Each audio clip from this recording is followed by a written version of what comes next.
Welcome back to Explore Error. Want to check if your iPhone is original or fake? You can do it in two simple ways. First, check the model number. Open the Settings app, go to General, then About, and look for the model number. If it starts with M, it means it's a new device purchased from Apple. If it starts with F, it means it's a refurbished device. If it starts with N, it means it's a replacement device from Apple due to an issue. Second, check using the serial number. From the same About page, copy your serial number.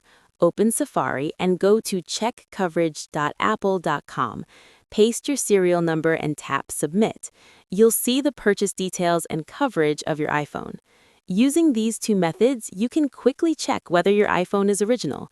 That's it, just a few simple steps to confirm your iPhone is real. If this helped, don't forget to like and subscribe for more quick iPhone tips.